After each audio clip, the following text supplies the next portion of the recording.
আকস্মিক বন্যার ধরনই হচ্ছে মুহূর্তের মধ্যে প্রবল পানিতে এলাকা ভেসে যায়, আবার তা দ্রুত নেমেও যায়। এতে সময় ক্ষয়ক্ষতি হয়, দ্রুত পানি জ্বলে যাওয়ায় দীর্ঘমেয়াদী প্রভাব পড়ে না। কিন্তু এবার দেশের দক্ষিণ পূর্বাঞ্চল, উত্তর পূর্বাঞ্চলের অন্তত 11 জেলায় যে বন্যা হচ্ছে তাতে পানি দ্রুত নামছে না।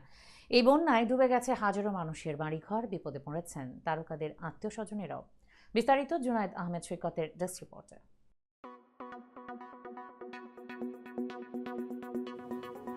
জনপ্রিয় নির্মাতা শিহাব শাহীনের বাড়ি ফেনীতে। সেখানে ৩০ বছর কাটিয়েছেন তিনি।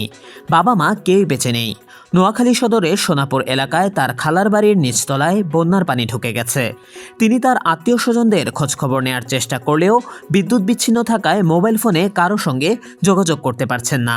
তিনি বলেন, আমাদের ফেনীর বাড়িতে কেউ থাকেন না, তবে বাড়িটা ডুবে গেছে। নোয়াখালীতে আমার খালার বাড়ির নিচতলায় পানি উঠে গেছে। সেখানকার রাস্তাঘাট ডুবে গেছে, তবে এখন পর্যন্ত তারা নিরাপদে আছেন। কোথাও যাওয়ার প্রয়োজন হয়নি। আত্মীয় স্বজন কারো নম্বরে যোগাযোগ করতে পারছি না। এত পানি ফেনীর মানুষ কখনো দেখেনি। এই প্রজন্ম তো দূরে, আমরাও দেখিনি। জনপ্রিয় অভিনেতা মাহফুজ আহমেদের গ্রামের বাড়ি লক্ষ্মীপুর জেলার রামগঞ্জে। বন্যায় তার গ্রামের বাড়িতে পানি উঠে গেছে উঠানে। কয়েকদিন ধরে এই অবস্থা। এখনও সবার খোঁজখবর রাখতে পারছেন।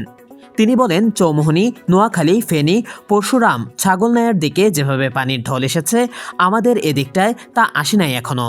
ঘরে পানি ওঠা বাকি আছে কেবল। ঢলের পানি যদি আসে তাহলে ঘরেও ঢুকে যাবে। মাহফুজ আহমেদ ঢাকা আর সিডনি মিলিয়ে থাকলেও সময় সুযোগ পেলেই ছুটে যান রামগঞ্জে। মা আর ভাই এখানেই থাকেন। অভিনেত্রী মুমতাহিনা টয়ার দাদা ও নানা বাড়ি নোয়াখালীতে, কিন্তু বেড়ে উঠেছেন রাঙামাটিতে। তার আত্মীয় স্বজনের প্রায় 60% সেখানে থাকেন।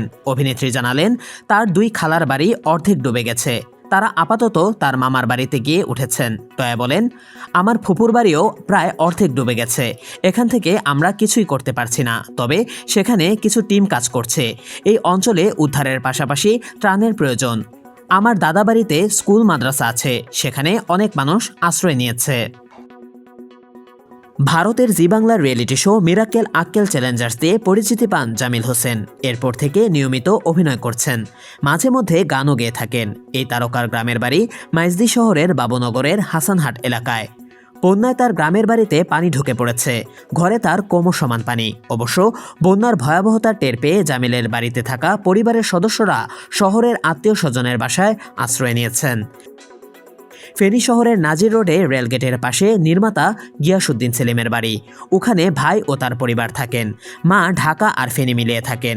এবার বন্যা শুরুর কয়েকদিন আগে তিনি ঢাকায় এসেছেন। এই বন্যায় তাদের বাড়ির গ্যারেজেও পানি ঢুকেছে।